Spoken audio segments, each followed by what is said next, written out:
When I went into the Army, I went first to Reception Center at Fort Bragg, North Carolina, and from there I was sent after several weeks to Camp Wheeler, Georgia, outside of Macon, Georgia, and was there for 18 weeks during basic training for serving in the infantry. When I finished that, I had the option of going to Army Specialized Training Program or to the ROTC. I chose the Army Specialized Training Program and was sent to the University of Connecticut in Storrs, Connecticut, and was there for a little over 6 months before the Army decided that they didn't need the Army Specialized Training Program except for more advanced students. So I was sent at that time to the 78th Division, which had just come into Camp Pickett, Virginia, after being on a series of camping trips out in Tennessee area. And I was in the 78th Division for about 6 months until the fall. I was sent with the 78th to become reserves in the Army in Europe during the war. During the summer of that year, we invaded Germany, actually invaded Europe from England, and my division was part of that invasion force. They invaded in June, and we went into the area in the fall, and around the middle of thereabout of November, went actively on duty in combat. We, as a division, were in the area of Kestenich, Germany, right inside of Belgium, right outside of Belgium, I should say. And it was at that time that the Germans had the big Battle of the Bulge. We did not know this was going to happen at the time, but the day that it happened, the first started, a number of us were being called back into camp by our platoon leader, and he was challenged by the Germans, and we, three of us being at the end of the line, around a little curve, decided we were not ready to go back with the Germans anywhere. So we pulled off and went into the basement of a house right next to where we were being marched. At the time, we did not know how long we would be there, but it turned out we were there almost 6 days, excuse me. And there were three of us.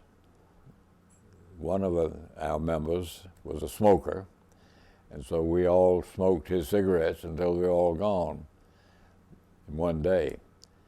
And then we waited. We expected our army to come back because they were on the move forward, and we would be liberated, or freed, I should say.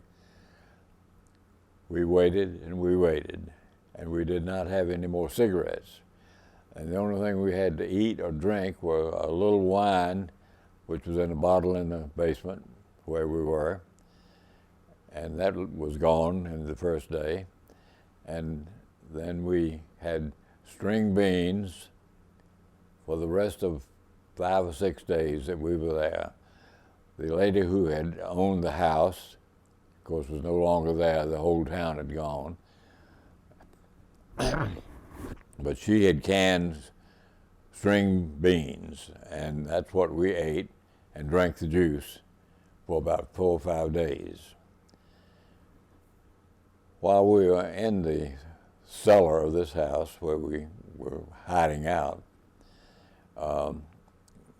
we heard activity going on. The Germans were actively involved in the city of Kesternik, and several of them came down into our basement one day, and we knew they were coming and hid in a corner cupboard that was down in the basement, and they did not catch us. The American army would have probably thrown grenades in first before we were going, but the Germans did not. So we stayed a couple more days before the Germans found out that we were there, and we were flushed out of the cellar and were standing outside of the house and were surrounded by a lot of the troops that were in that general area. They said little things to us. One of the members with me spoke German somewhat, and so he was the interpreter. And I was standing there next to a young German soldier, and he said something to me, and I said, "I don't understand you." I said, "Nicht verstehen," I think would have been the answer at the time if I'd known German. But then he got his wallet out and pointed to his wallet and pointed to my watch, my wristwatch. And he wanted to buy my watch. And I said, "No." And so he didn't say anything else. He forgot it, and I put my watch in my pocket. And from then on, I kept the watch in my money belt because I knew that was not the only person that would want to buy it. During the early part of the capture, the soldier who had captured us took us down to some headquarters people, which I guess was the equivalent of battalion officers. They took us in, and they were in a cellar area in a very hot place, and they saw us, and that was it. And they awarded him the Iron Cross for his capturing us. So we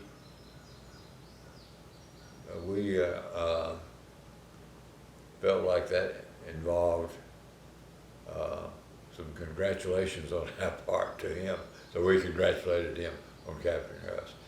And we were sent by a jeep to a place that was built as a sort of a hideaway or whatever for the German troops in that area. And we went in there, and we were there for overnight, and were treated very decently and gave us some wine or beer or something, whatever. I don't remember exactly what it was, to drink. And my problem was that I had frozen feet that I acquired during the war, particularly in the cellar where we were hiding. And after a couple of days of being used at various facilities and projects that they had, one being they were trying to find the mother who had died of one of their corporals or sergeants. And so for a whole day, they sent us over to go through these ruins trying to find her. She was not alive. It was her body, her coffin, that they were trying to locate. We found it, and they took us back to a temporary holding area. Eventually, they took us from one or two little camps to another, and we ended up marching from where we were through Bonn, Germany, across the Rhine River, and to get into railroad cars, box cars actually, 40 and 8, I think they called them at the time, because there weren't no horses there, so there were a whole bunch of us, soldiers. And we were in these box cars for a couple of days, went down through Frankfurt, Germany, going toward the Camp Stalag 4B, at Muhleberg on the Elbe River, the Elbe being, at this point, south of Berlin. And so we were checked in there, and this became our permanent quarters, Stalag 4B. We saw a number of other camps where they had taken the prisoners and were marching them away from where the Russians were coming. Well, the Germans didn't know which direction for us to go, so they decided to leave us where we were, fortunately, because it was dead of winter, cold as it could be, and with frozen feet, that didn't help a whole lot. However, I was treated in this camp by British medics, and they treated my frozen feet, and the worst thing I've ever had was when they brought a big pot of scalding water and made me put my feet in the scalding water. And this was actually to find out what portions of the feet were dead and which were not. Well, most of them, of course, came back, but there were areas where the flesh had died off, and they had to operate on that, somewhat operate. And after about 4 or 5 months, the frozen feet were pretty good. I was able to walk on them all right, and carried on duties as a prisoner of war. And I was a prisoner of the Germans in this camp for about 4 months until the war was essentially over. We were liberated by the Russian army, and one of my friends that I was captured with and I were sitting aside the area where the Russians came in, so that we were able to see them riding in on horseback. They left us in this place for about a week, and then they moved us to another barracks at another town nearby, and we were there for a few days until the war essentially was over.